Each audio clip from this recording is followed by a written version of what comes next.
Hi dear friends, welcome to G centric. So last lecture में हमने बहुत गहरी चीज़ें देखी। हमने जीटा को समझा, जीटा की अलग अलग रेंजेस को समझा। आज उन रेंजेस को खोलने की बारी है। ओमेगा एन हमें बहुत प्यार से समझ में आ गया। सेकेंड ऑर्डर सिस्टम का ट्रांसफर फंक्शन तो आपने एकदम खतरनाक तरीके से खोपड़ी में फिट ही कर लिया होगा। Omega N square divide by S square plus 2 zeta omega N S plus omega N square. इसको अलग अलग इनपुट दोगे, अलग अलग आउटपुट दोगे, 16 आउटपुट मिलेंगे। Everything is clear Raja Rani, yes और नो? तो आज हम आगे बढ़ेंगे। अच्छा सर, सेकेंड ऑर्डर सिस्टम ले लिया है आपने, और सेकेंड ऑर्डर सिस्टम को सर हम बार बार हमारी खोपड़ी में उतार लिए हैं, और उतारने के बाद हमें ट्रांसफर फंक्शन जो याद हुआ है that is omega N square divide by S square plus 2 zeta omega N S plus omega N square.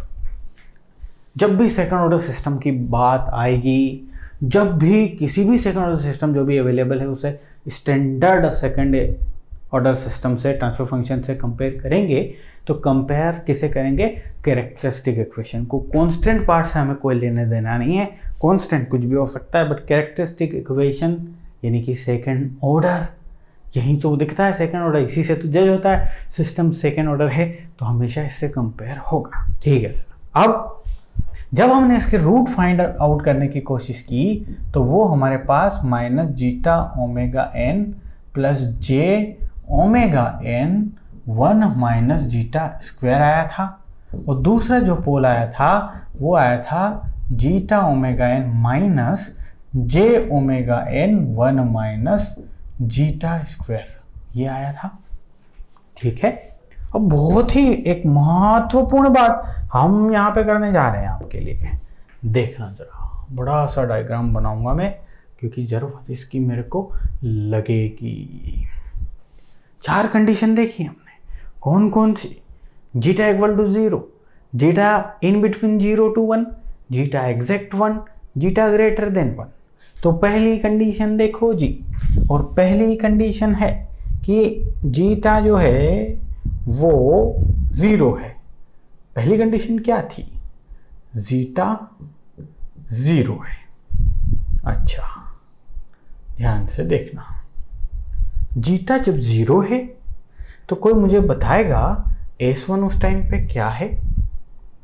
ध्यान से देखिए, यहाँ पे हम लिख लेते हैं S1 की वैल्यू, सॉरी यहाँ S1 देख लेंगे और यहाँ S2 की वैल्यू देख लेंगे। एक लाइन और इन बिटवीन कर देते हैं, ये कर दी। जीटा की वैल्यू 0 पुट करो मेरे लिए। अच्छा जी सर, जीटा की वैल्यू 0, तो ये तो गायब हो गया, ये रियल पार्ट यहाँ 0 जैसे ही डाला खत्म। जे ओमेगा एन ये भी 0 है, तो बता क्या sir? This is nothing but j omega N, और ये क्या? माइनस जे ओमेगा एन। सिर्फ 2 रूट आए, क्या क्या? जे ओमेगा एन माइनस जे ओमेगा एन।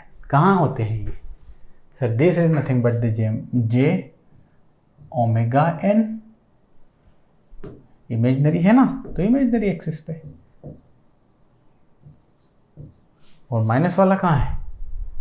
माइनस वाला यहाँ है, माइनस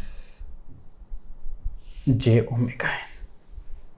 समझो बात, बहुत गहरी चीजें समझेंगे, फिर हम उसमें डुबकियां लगाएंगे। किसमें? वो खतरनाक चीज में रिस्पॉन्सेस निकालेंगे। अच्छा, तो यहां से क्या समझ में आ रहा है सर? ये तो ऑसिलेटरी हो गया। हमने देखा था ना कि पोल्स प्योरली इमेजनरी, मतलब इमेजनरी एक्सिस पे पोल्स होते, सिस्टम कैसा होता? Oscillatory, complete oscillatory. तो आप खुद ही देख लो, डैम्पिंग है ही नहीं। उस उदाहरण एग्जांपल को ध्यान रखो, कौन सा? वो पॉइंटर वाला, डैम्पिंग है ही नहीं, 0। तो क्या करेगा वो ऑसिलेशन करता रहेगा पॉइंटर, उसकी पोजीशन पे, फाइनल पोजीशन के इर्द गिर्द ऑसिलेट कर, नेचुरल ऑसिलेशन करेगा। और फ्रीक्वेंसी क्या रहेगी ऑसिलेशन की? ये omega N. This omega N ही उसकी frequency of oscillation. Imaginary axis पे जो है यही फ्रीक्वेंसी ऑफ ऑसिलेशन। अरे सर, ये तो बड़ा कमाल हो गया। मतलब जीटा इक्वल टू 0 के लिए हमें मार्जिनल स्टेबल सिस्टम मिलेगा। और इस सिस्टम को बेटा हम बोलते हैं अनडेम्प्ड सिस्टम। ध्यान से जरा देखो, इस टेबल को बनाता हूं मैं। इसको हम बोलते हैं अनडेम्प्ड सिस्टम, यानी कि सिस्टम में डैम्पिंग है ही नहीं, तो सिस्टम क्या कहलाएगा? अनडेम्प्ड, जिसे डैम्प नहीं किया गया। मार्जिनल स्टेबल सिस्टम, अभी सिर्फ ट्रेलर दे रहा हूँ राजा, आगे आगे देखो क्या होता है। ये कब मिला है ये कंडीशन? सो ये कंडीशन जीटा इक्वल टू 0 के लिए मिली है। चलो अब अगला मंजिल लेते हैं, और अगली मंजिल हमारी रहेगी जीटा की वैल्यू हम रखेंगे 0 से 1 के बीच में। ठीक है, 0 से 1 के बीच में। देखो जीटा की रेंज रख ली मैंने 0 से 1 के बीच में, तो यहाँ पे जीटा की वैल्यू सपोज 0.2 ही है। ठीक है, आ जाएगी, कोई दिक्कत नहीं है।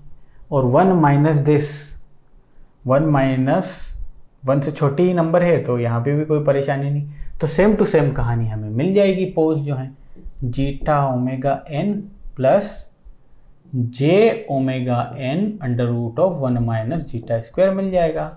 और यहाँ मिल जाएगा जीटा ओमेगा एन माइनस जे omega N 1 minus zeta square, ये मिल जाएगा। यही पोल्स रहेंगे भाई। तो किस टाइप के पोल्स आए? ये कॉम्प्लेक्स कॉन्जुगेट पोल्स आए, यानी कि इसका रियल पार्ट है माइनस जीटा ओमेगा एन इधर, यहाँ कहाँ, और ये वाला पार्ट है imaginary part omega N this. तो मैं मान लेता हूँ कि ये यहाँ है, समवेयर हियर, ये ले लिया मैंने। ठीक, जिसमें ये जो है दैट इज ये पॉइंट है माइनस जीटा ओमेगा एन, और ये जो पॉइंट है बेटा लिखते हैं, वेट ए मिनट, ये पोल्स आ गए हमारे पास। ये पॉइंट है omega N 1 minus zeta square, और ये क्या है? जे भी है साथ में, माइनस जे omega N 1 minus zeta square. ठीक है, तो ये है कि आपने डैम्पिंग दे दी। तो डैम्पिंग जैसे ही दे दी, अब ऑसिलेशन क्या करेंगे जी? फाइनल में एकदम सस्टेन ऑसिलेशन नहीं रहेंगे इसकी तरह।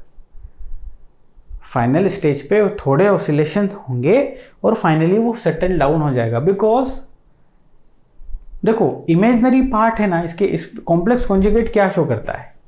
इमेजिनरी पार्ट, हमने शुरू में ग्राफ भी देखे थे ना, इमेजिनरी पार्ट बोलता है कि फ्रीक्वेंसी ऑफ ऑसिलेशन रहेगा इतना, और ये जो नेगेटिव रियल पार्ट है ये एक्सपोनेंशियल टर्म में चढ़ता है। If you remember e to the power minus zeta omega N, और एक्सपोनेंशियल टर्म मतलब डीके कर देगी, वो ऑसिलेशंस को क्या कर देगी? डीके। मतलब यदि इस केस में, यहाँ ये वाला जो केस था, इसके ऑसिलेशंस में बनाने की कोशिश करता हूँ तो आपको थोड़ा अच्छे से समझ में आएंगी चीज़ें।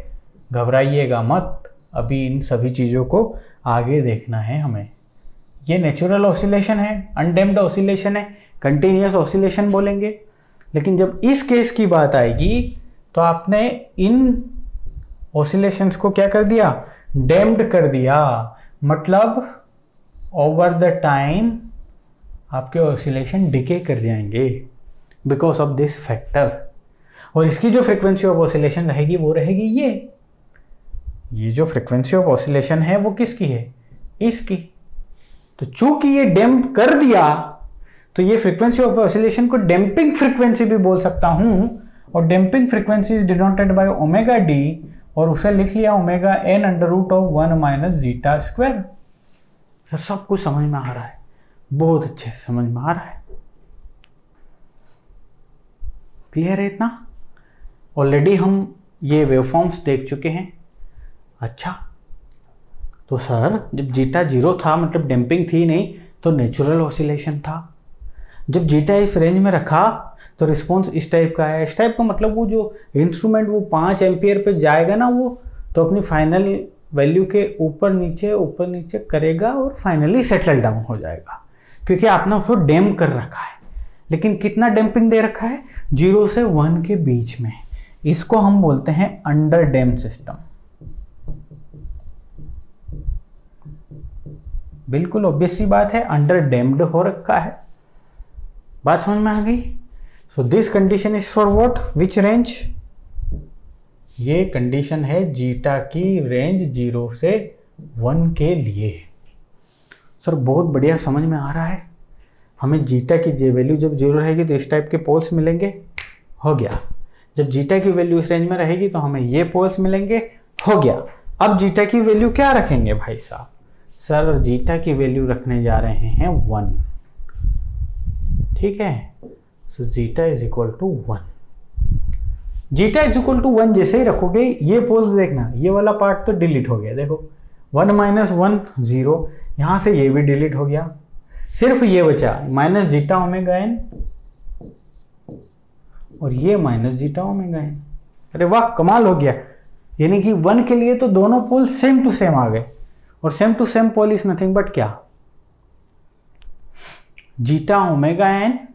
जीटा ओमेगा एन कहाँ है? जीटा ओमेगा एन यहाँ है, this is the zeta omega N. अच्छा, तो लिखता हूं इसको। 2 पोल हैं हमारे पास, एक ही लोकेशन है। सो ये लिख दिया मैंने, दोनों पोल एक जगह है। और दोनों पोल एक जगह हैं और उनकी वैल्यू क्या है? Minus zeta omega n. So minus zeta omega n, ये है यहाँ की वैल्यू। और ये वैल्यू आ रही है किसके लिए? जीटा इज इक्वल टू 1 के लिए। जीटा इज इक्वल टू 1 के लिए ही ये आ रहा है। अच्छा यार, दोनों पोल एक ही जगह पे, रिमेंबर दैट ग्राफ। जब मैंने देखा था दोनों पोल एक ही जगह पे ले लिए थे, तो दोनों पोल एक ही जगह पे जब आप ले लोगे ना भाई साहब, तो इसका रिस्पॉन्स में ऑसिलेशन नाम की रहेगी। ऑसिलेशन ही नहीं है, देखो यहाँ पे देखो, फ्रीक्वेंसी ऑफ ऑसिलेशन, कोई भी पार्ट इमेजिनरी एक्सिस पे दिख रहा है क्या? नहीं। अब इसकी वेवफॉर्म जब हम इंपल्स रिस्पॉन्स देखेंगे वहाँ ड्रॉ करेंगे, अभी कर दूंगा तो आप होश उड़ जाएगा। ये दोनों तो चीज़ें समझ में आ गई आप। कोई फ्रीक्वेंसी ऑफ ऑसिलेशन है ही नहीं, इसे हम बोलते हैं critically damped system. Critically damped system, zeta equal to 1 के लिए दोनों पोल सेम टू सेम आते हैं। अच्छा, अब जीटा की वैल्यू लेंगे ग्रेटर देन 1। सब समझ में आएगा? मैं बोल रहा हूं, नहीं आ रहा है एक बार फिर से वीडियो देख लो, सब कुछ आएगा। उसके बाद भी नहीं आएगा तो अभी इंपल्स रिस्पॉन्स देखने जा रहे हैं ना, खोपड़ी में उतार के ही बाहर आऊंगा मैं, ठीक है? हाँ, गोली नहीं रे, concept. Zeta greater than 1। Zeta की वैल्यू जैसे ही ग्रेटर देन 1 रख दी आपने, अब सोचो जीटा की वैल्यू 2 रखी, 1 - 2 स्क्वायर, 1 - 4 -3, तो -3 अंडर रूट में, तो -3 की वजह से माइनस साइन को यदि बाहर निकालोगे तो वहां से j निकल के आ जाएगा बाहर, और ये j ऑलरेडी है, दैट j, और वहां से निकल के j आया तो वो यहाँ पे बना देगा माइनस का साइन। तो अगेन आपको क्या मिलेगा? इसमें आपको मिलेगा जीटा ओमेगा एन, तो ऐसा कैसा, माइनस j अब हट जाएगा, omega N 1 minus zeta square. Am I right? एक काम करो, इसको थोड़ा पलट लो, इसका माइनस साइन बाहर ही निकाल लो। चूंकि जीटा इज ग्रेटर देन 1 है तो यहाँ लोचा हो जाएगा ना जीटा ग्रेटर देन 1 से, तो माइनस साइन हम बाहर निकाल लेते हैं। माइनस अंडर रूट इसको कर देगा -1 तेज, और यहाँ आपका रहेगा जीटा स्क्वायर -1, और ये जो है पार्ट बेटा वो हो जाएगा zeta omega N plus omega N zeta square -1। Here it is. तो 2 रूट्स आ रहे हैं, एक आ रहा है यहाँ और एक आ रहा है यहाँ, रियल रूट्स हैं। देखो इसकी वैल्यू क्या है, ये, और इसकी वैल्यू क्या है, ये। इसको हम बोलेंगे ओवर डैम्प्ड सिस्टम। बहुत ज़्यादा ही डैम्प कर दिया है, ऑसिलेशंस की तो बात ही छोड़ दीजिए। ये कहानी क्लियर है? ये एक ओवरव्यू दे दिया मैंने अब आपको। अब बड़ा आनंद आएगा आपको जब हम सेकेंड ऑर्डर सिस्टम के अलग अलग रिस्पॉन्स निकालने जा रहे हैं। तब चलिए निकालते हैं, इसीलिए मैंने पहले से बताया। सबसे पहली हेडिंग रहेगी आपकी impulse response of a second order system. चलिए हो गई हेडिंग, सेकेंड ऑर्डर सिस्टम बना ले हम, बिल्कुल बना लेते हैं। इक्वेशन याद कर लिया आप लोगों ने? जी सर कर ली। Omega N square divide by S square plus 2 zeta omega N S plus omega N square, और इसको क्या दे रहे हैं बेटा हम? डेल टी दे रहे हैं। तो इसका जो रिस्पॉन्स मिलेगा उसे क्या बोलेंगे हम? इम्पल्स रिस्पॉन्स बोलेंगे। तो let's find out. S domain में चलेंगे, तो एस डोमेन में इसका लाप्लास हो गया 1, सो 1 गुणा this is equal to c of s, so c of s is equal to omega N square divide by S square plus 2 zeta omega N S plus omega N square गुणा 1, यानी कि this is the response. अच्छा आ गया response? बिल्कुल आ गया, लेकिन सिर्फ response से काम नहीं चलेगा। क्यों? क्योंकि अब जीटा की अलग अलग वैल्यूज पे बात करनी है। चलो सबसे पहले हम ले लेते हैं जीटा की वैल्यू 0, यानी कि when zeta is equal to 0। Zeta is equal to 0 जैसे ही डाला, सी ऑफ एस की वैल्यू आ गई omega N square divide by S square plus omega N square, यह आ गया। जैसे ही इसका सी ऑफ टी लोगे, वैसे इसको पोल्स की बात करोगे तो पोल्स यहां से क्या आ गया? जे ओमेगा एन माइनस जे ओमेगा एन। देख लो, S square plus omega N square is equal to 0, तो प्लस माइनस जे ओमेगा एन आ गया जीटा इक्वल टू 0 के लिए। और हमने यही देखा था, जीटा इज इक्वल टू 0 के लिए ये 2 पोल्स आए थे। सेम टू सेम इस इक्वेशन को सॉल्व करने के बाद आ रहे हैं। अच्छा, जैसे ही ये आए, अब हम इसका ILT ले लेते हैं। ILT तो हमें क्या मिलेगा बेटा? C ऑफ T मिलेगा। अच्छा, तो इसका C ऑफ T तो सर दिख रहा है शुद्ध रूप से omega N divide by S square plus omega N square, तो ये हो गया साइन ओमेगा एन टी, और कंट्रोल में यू ऑफ टी तो साथ में रहेगा ही रहेगा। तो ये रिस्पॉन्स मिल गया। अब इस रिस्पॉन्स को, ये टाइम जो इक्वेशन है, इसको यदि आप देखो तो आपको क्या मिल रहे हैं? सस्टेन्ड ऑसिलेशंस मिल रहे हैं आपको। तो देखो साइन ओमेगा टी की वेवफॉर्म क्या है? यही तो है, omega N minus omega n, ये मैग्नीट्यूड है। लेकिन इसकी फ्रीक्वेंसी ऑफ ऑसिलेशन क्या है बेटा? फ्रीक्वेंसी ऑफ ऑसिलेशन है इसकी ओमेगा एन। इसे ही बोलते हैं नेचुरल फ्रीक्वेंसी। नेचुरल मतलब इसकी खुद की, इस फंक्शन की। आगे बात समझ में इतनी? ओमेगा एन है सर। अच्छा, तो ये पूरी कहानी किसके लिए है? इसके लिए। कौन है culprit? Zeta is equal to 0। तो जीटा इज इक्वल टू 0 पे आपके सिस्टम का रिस्पॉन्स नेचुरल ऑसिलेशंस आएंगे, इन्हें सस्टेन ऑसिलेशन कहते हैं। और इसका मतलब ही होता है कि आपने सिस्टम को डैम्प किया ही नहीं, इसीलिए इसको बोलते हैं हम अनडैम्प्ड सिस्टम। कब आई ये condition? Zeta is equal to 0 के लिए। आगे बात समझ में? अच्छा सर, तो आपने एक चीज, एक पड़ाव पार कर लिया, और वो पड़ाव ये है कि सेकेंड ऑर्डर सिस्टम के लिए जीटा इज इक्वल टू 0 पे ये होगा। और ऑलरेडी हम यहाँ पे कर चुके हैं। हमने यहाँ से जुगाड़ किया और जुगाड़ में फिट किया, हमने ऑलरेडी सब कुछ कर लिया। ठीक, अब हम आएंगे जीटा इज इक्वल टू 1 के लिए। तो आप लिखोगे व्हेन जीटा, रेंज के लिए आएंगे ना, व्हेन जीटा की रेंज है 0 से 1 के बीच में। ये मैंने रेंज ले ली, तो ये है मेरा रिस्पॉन्स। सी ऑफ एस तो ऑलरेडी है ही, पता चल गया सी ऑफ एस तो omega N square divide by S square plus 2 zeta omega N S plus omega N square, ये है मेरा। अब मेरे को जीटा की वैल्यू लेनी है 0 से 1 के बीच में। ठीक है सर, 0 से 1 के बीच में इसकी वैल्यू है।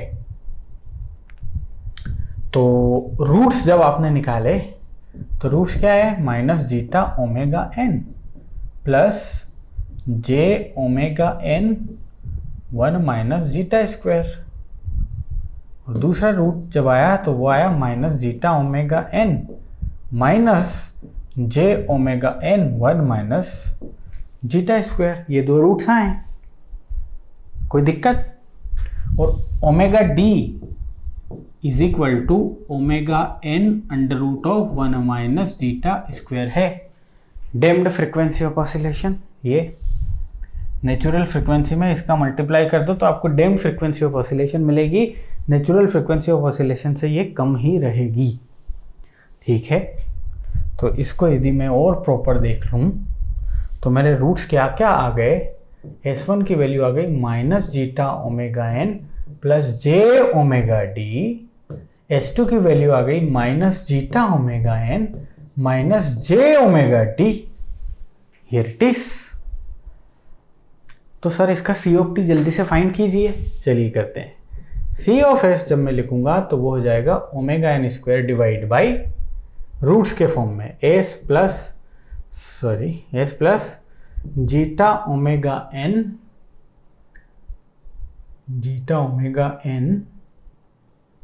प्लस जे ओमेगा डी, और दूसरा है S plus zeta omega N minus जे ओमेगा डी। देख लो, एक रूट ये है, इसको जीरो से इक्वेट कर लो तो आएगा minus zeta omega N minus this, ये रहा। इसको जीरो से इक्वेट कर लो तो आएगा minus zeta omega N plus this. ये दो रूट्स हो गए। अब यहाँ यदि आप गौर से देखोगे तो ये हो गया आपका ए और ये हो गया आपका बी, और ए और बी के बीच में यहाँ माइनस है, यहाँ प्लस है। ए प्लस बी, ए माइनस बी का फॉर्मूला है ए स्क्वायर माइनस बी स्क्वायर। चलिए तो फिर सी ऑफ एस होगा बेटा, क्यों कर रहा हूं मैं ये, बिकॉज सी ऑफ टी मुझे चाहिए। Omega N square is equal to s plus zeta omega. घबराने की कोई ज़रूरत नहीं है, और वो इसलिए क्योंकि इन सारी चीज़ों से अपना कोई वास्ता ही नहीं रहेगा। जब गेट के क्वेश्चंस में आएंगे ना तो इन सारी चीज़ों को कैलकुलेट करने, ये तो सिखाना है, क्योंकि बेसिक्स नहीं सीखेंगे, कॉन्सेप्ट नहीं सीखेंगे तो स्ट्रॉन्ग कैसे बनेंगे। हाँ जी, ओके। तेईस माइनस जे ओमेगा डी का स्क्वायर और माइनस, और ये J square minus minus plus 1 हो जाएगा, और आपके पास आएगा सीधा ओमेगा डी का स्क्वायर। अब आराम से हम इसका ILT ले सकते हैं। So this is nothing but ILT। तो वो लेंगे हम C of T is equal to, देखो कहानी क्या बन रही है जी, समथिंग स्क्वायर ओमेगा डी, तो यहाँ भी ओमेगा डी मुझे चाहिए,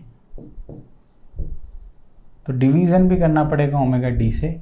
सो ये कर दिया मैंने ओमेगा डी से, क्योंकि omega D divide by S square plus omega D square sine omega D बन जाएगा, ठीक है। ध्यान से देखो, आपको लाप्लास पता ही है, ये बन जाएगा साइन ओमेगा डी टी। बनेगा कि नहीं बनेगा? लेकिन एस की टर्म में जीटा ओमेगा एन की शिफ्टिंग हो गई, मतलब टाइम डोमेन में मल्टीप्लाई हुआ होगा किसका, जीटा ओमेगा एन का, ठीक है। और यहाँ से जो कांस्टेंट वाला पार्ट है वो तो है ही, omega N square divide by omega D, ये तो कांस्टेंट है, इससे कोई मुझे मतलब है नहीं।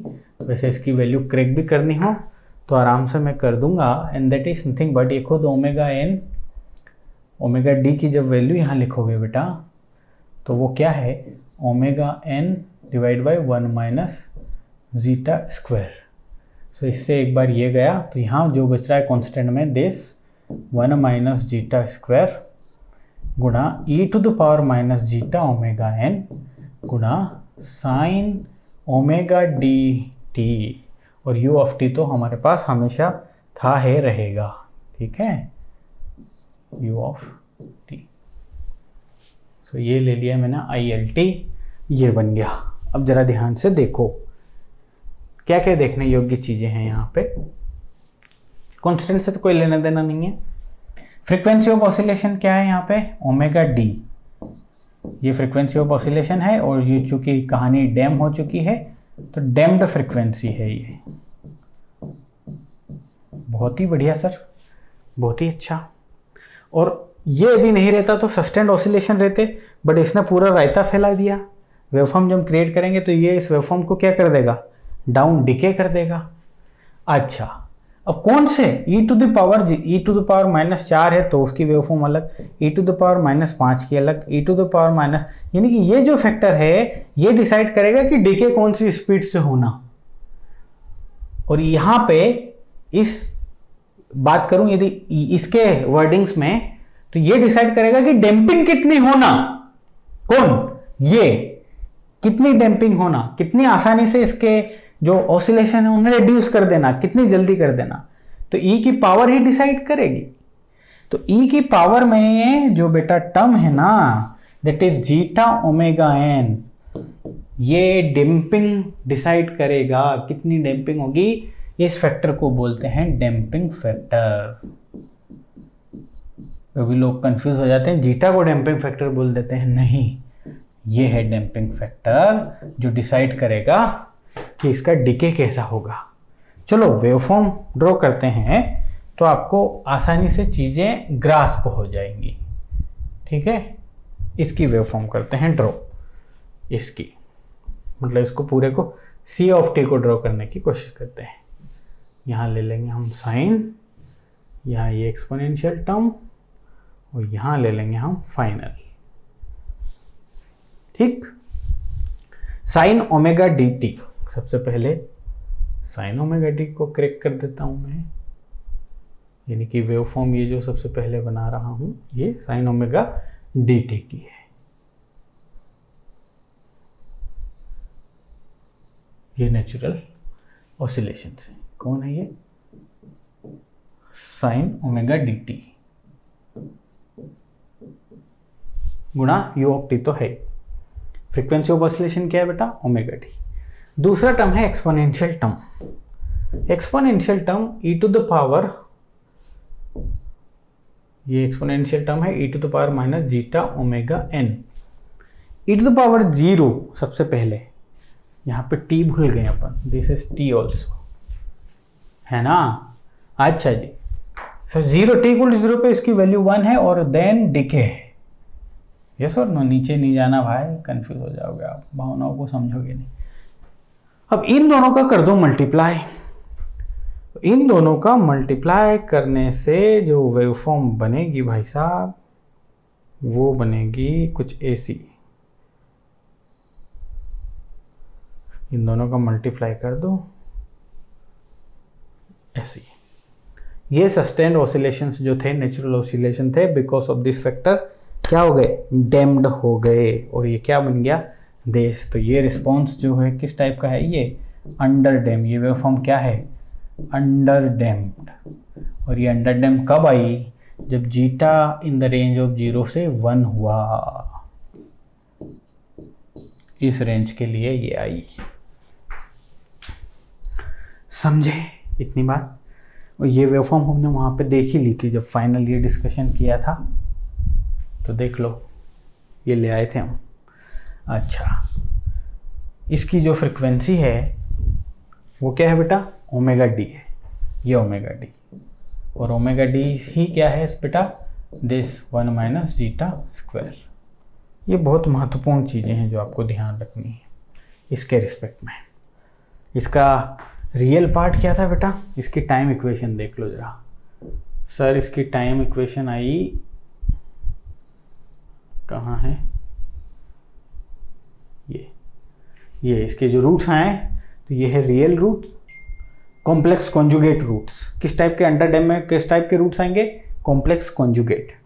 अच्छा, और यहाँ से क्या क्या सीख सकते हैं सर, जब हमारे पास रूट्स हैं ना, रूट्स हैं कॉम्प्लेक्स कॉन्जुगेट, तो रूट्स में जब भी रूट्स निकालोगे तो इमेजिनरी पार्ट जो भी होगा वो फ्रीक्वेंसी ऑफ ऑसिलेशन बताएगा।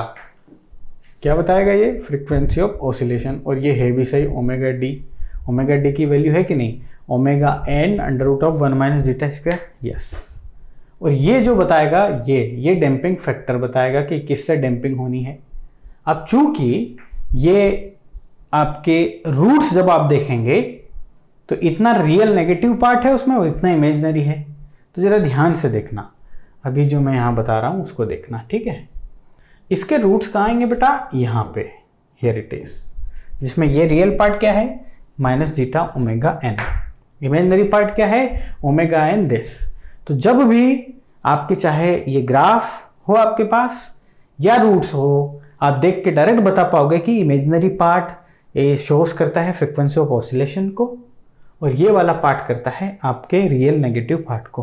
अब यदि नेगेटिव पार्ट है तो इसका टाइम कांस्टेंट आसानी से निकाला जा सकता है, और time constant is nothing but 1 divide by real part of the pole, और real part of the pole is nothing but क्या है बेटा, जीटा ओमेगा एन। तो इसका टाइम कांस्टेंट भी हमने बता दिया और वो है ये।